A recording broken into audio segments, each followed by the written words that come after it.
মুসলমান ভাইরা আমার, বন্ধুরা আমার, তাফসিরে ইবনে কাসির সূরা বাকারার তাফসির খুলে দেখুন। সূরা বাকারার 278 অথবা 75 নাম্বার আয়াতের মধ্যে এই তাফসির এসেছে, আল্লাহর নবী যখন এই দুনিয়াতে আসলেন, এই দুনিয়াতে এসে নবুয়ত পাওয়ার আগে ওই সময়ে আরবের বুকেও সুদের প্রথা চালু ছিল। আরবের লোকেরাও তারা সুদের সাথে সম্পর্ক রাখত। সুদ ভিত্তিক অর্থনীতি তাদের সময়েও চালু ছিল। আল্লাহর নবী নবুয়ত পাওয়ার আগে ওই সময়ে যেহেতু ওইখানে সুদের চর্চা হইতো, তারাও সুদের চর্চা করতো, সুদের সাথে সম্পর্ক ছিল, সুদের সাথে তাদের লেনদেন ছিল।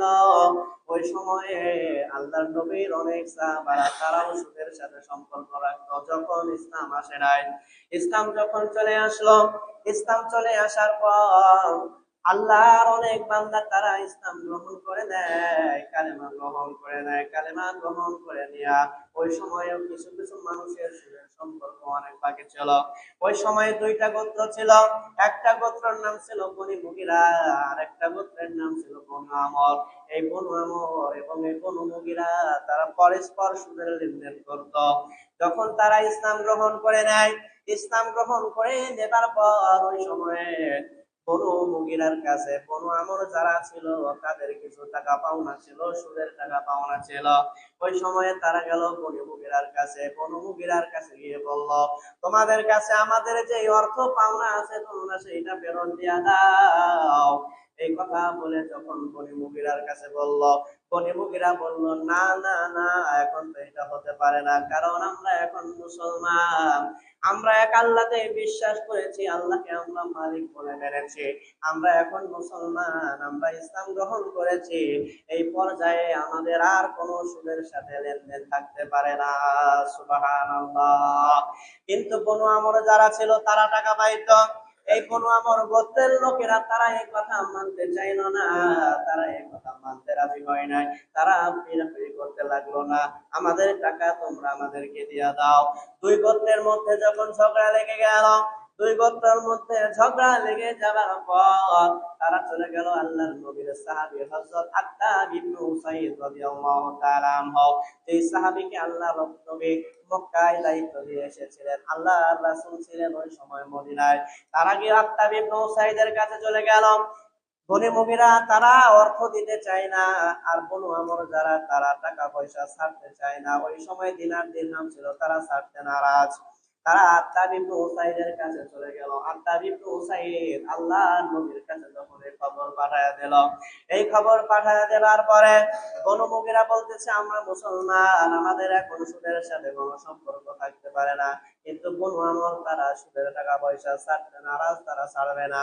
এই পর্যায়ে আল্লাহর নবীর কাছে যখন এই কথা চলে গেল, আল্লাহর নবীর কাছে আল্লাহ রাব্বুল আলামিন আয়াত নাযিল করে দিলেন। সুবহানাল্লাহ।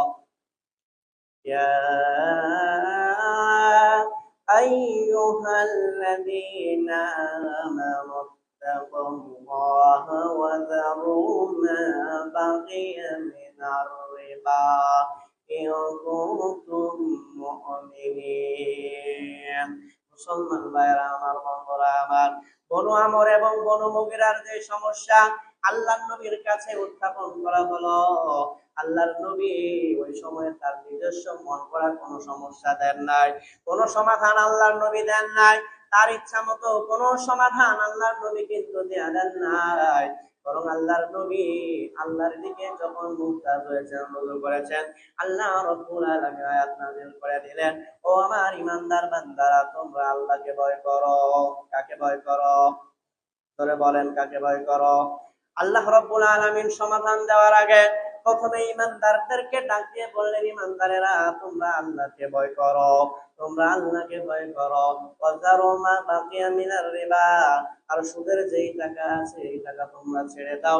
এই টাকার উপরে তোমাদের আর কোনো দাবি থাকবে না, তোমরা আর কোনো দাবি রেখো না, সুদের টাকা ছেড়ে দাও। আল্লাহ রাব্বুল আলামিন জানায় দিলেন, ইন কুনতুম মুমিনিন, যদি তোমরা ঈমানের দাবিতে, যদি তোমরা সত্যবাদী হয়ে থাকো, যদি তোমরা ঈমানদার হয়ে থাকো, তাহলে সুদের সাথে কোনো সম্পর্ক তোমরা রাখবে না। সুবহানাল্লাহ। কথাকার আল্লাহ। এই কথা বলার পরে বনু আমর যারা টাকা পাইতো, সুদের টাকা যাদের কাছে বাকি ছিল তারা তো দিবে না, আর যারা পাবে তারা ছাড়বে না। কিন্তু যখন আল্লাহ তাআলা এই আয়াত নাযিল করে দিলেন যে তোমরা আল্লাহকে ভয় করো আর সুদের যেই টাকা আছে এটা তোমরা ছেড়ে দাও যদি তোমরা ঈমানদার হও, সাথে সাথে বনু আমর গোত্রের যে লোক সকল ছিল তারা সাথে সাথে তাওবা করে এবং ওই সুদের টাকা তারা ছেড়ে দেয়। বলেন সুবহানাল্লাহ।